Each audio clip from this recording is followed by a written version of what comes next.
श्री गुरु नानक देव चौक लोहामंडी चौराहे पर नगर निगम आगरा द्वारा स्थापित श्री खंडा साहब का लोकार्पण हेमलता दिवाकर कुशवाहा महापौर आगरा द्वारा मुखी गुरुद्वारा गुरु का ताल संत बाबा अजायब सिंह टीटू और गुरुद्वारा दुख निवारण साहिब के पदाधिकारियों की उपस्थिति में हुआ। खंडा साहिब के लोकार्पण के अवसर पर सभी लोगों ने गुरु नानक देव जी की शिक्षाओं को याद किया। इस दौरान कार्यक्रम स्थल को सुंदर सजाया गया था। सभी लोगों ने इस खास अवसर पर खुशी जाहिर की। नगर निगम पार्षद हेमंत प्रजापति और शरद चौहान की इसमें खास कार्य में बड़ी भूमिका रही है। लोहामंडी चौराहे पर श्री गुरु नानक देव चौक पर आज श्री खंड साहिब जी का लोकार्पण हुआ है, जिसमें आपने देखा होगा कि यहाँ के जो हमारे गुरुद्वारे के जो धर्म गुरु है वो यहाँ पर उपस्थित है, हमारे पार्षदगण यहाँ पर उपस्थित है। मैं इन सबको नगर निगम की ओर से और आगरा की ओर से बधाइयाँ देती हूँ। 3 साल पूर्व लोहामंडी चौराहे का नाम गुरु नानक देव चौक आगरा नगर निगम द्वारा प्रस्ताव पास करके रखा गया था। तत्कालीन मेयर नवीन जैन जी द्वारा और यहाँ मौजूद सभी सिख समाज के संगठनों के बीच घोषणा की गई थी, चौराहे की पहचान के लिए यहाँ श्री खंडा साहिब की स्थापना की जाएगी। आज वो सपना साकार हुआ। वर्तमान मेयर हेमलता दिवाकर जी के सहयोग से यहाँ नगर निगम ने खंडा साहिब स्थापित किया है। मैं सभी क्षेत्र के वासियों को, अपने साथी पार्षदों को, बंटी ग्रोवर्दी, सरदार जसवीर सिंह जी को, सबको बधाई देता हूँ कि सबने इसमें सहयोग किया है। उस वजह से आज यहाँ बहुत ऐतिहासिक स्थल है लोहामंडी गुरुद्वारा, और उसके जाने वाले रास्ते पे खंडा साहिब जी के दर्शन होंगे। बहुत बहुत धन्यवाद। कार्यक्रम में बोलते हुए सिख समुदाय के नेताओं ने कहा कि गुरु नानक देव जी का आगरा से गहरा नाता है। वह वर्ष 1509 से 1510 में आगरा के अंता का बाग में 3 दिन रुके थे और पीलू बाबा के नाम से विख्यात हुए थे। यहाँ हमारे माननीय पार्षद हेमंत प्रजापति, शरद चौहान और बंटी जी के प्रयास से श्री गुरु नानक देव चौक पर जो खंडा साहब की स्थापना हुई, उसका विधिवत उद्घाटन माननीय महापौर हेमलता दिवाकर जी ने किया। हम उनका तहे दिल से शुक्रिया अदा करते हैं और पार्षदों का भी शुक्रिया अदा करते हैं, जिन्होंने अपने सफल प्रयास से ये काम किया और माननीय महापौर जी का अभिनंदन किया।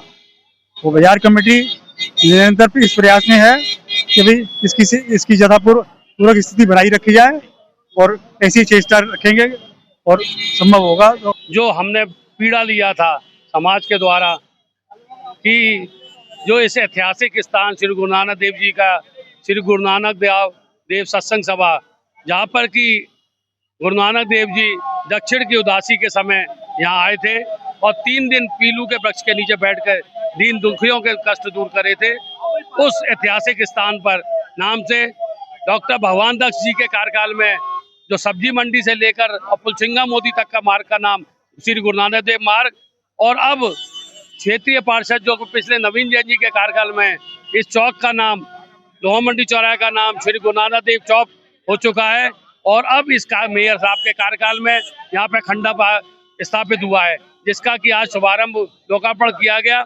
मैं जिसके लिए तहे दिल से नगर निगम के समस्त कार्यकारिणी को धन्यवाद व्यक्त करता हूँ, विशेष करके शरद चौहान जी हमारे और अमित पटेल जी, हेमंत प्रजापति जी और विक्रांत कुशवाहा जी का, कि जिन्होंने इस कार्य में सहयोग दिया। और अगला कार्यक्रम के लिए जो अमित पटेल जी लगे हैं, जो मारुति स्टेट चौराहे का नाम 4 साहिबजादे चौक बनाने के लिए, जिसकी की मूर्तियां बन के शीघ्र आ रही हैं और शीघ्र उसका नगर निगम द्वारा लोकार्पण किया जाएगा। ये हमारे लिए बड़ा सौभाग्य का दिन है कि आज हमारे आगरा की लोकप्रिय महापौर हेमलता दिवाकर कुशवाहा जी द्वारा गुरु नानक देव चौक का उद्घाटन किया गया।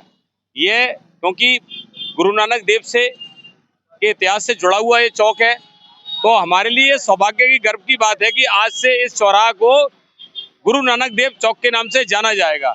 और इसी तरह से अर्जुन नगर क्षेत्र में एक 4 साहिबजादे की प्रतिमा मारुति स्टेट में 4 साहिबजादे प्रतिमा का भी अनावरण किया जाएगा आगरा नगर निगम द्वारा सहयोग से। तो उसमें जिस तरीके से हमारी सरकार, केंद्र सरकार, राज्य सरकार गुरु नानक देव महान भगवान के प्रति जिस तरह आस्था रखती है, उसके लिए मैं प्रदेश की सरकार को और केंद्र की सरकार को और आगरा नगर निगम की माननीय महापौर हेमलता दिवाकर जी का बहुत बहुत धन्यवाद करता हूं। गौरतलब है कि गुरु नानक देव जी के सम्मान में खंडा साहब की स्थापना का ये पवित्र अवसर सभी के लिए अत्यंत महत्वपूर्ण है, जिसके लिए सिख समाज या हेमलता महापौर दिवाकर और पार्षद शरद चौहान व हेमंत प्रजापति का आग्रह अन्य गणमान्य व्यक्तियों की उपस्थिति में स्वागत फूल मालाओं से किया गया। आपको बता दें कि गुरु नानक देव जी की शिक्षाएं हमें सच्चाई, करुणा और समानता का मार्ग दिखाती हैं। उनकी वाणी और विचार आज भी प्रासंगिक है और हमें प्रेरित करते हैं। इस अवसर पर सबने यही कामना की कि गुरु नानक देव जी की कृपा और आशीर्वाद से सभी के जीवन में सुख, शांति और समृद्धि बनी रहे।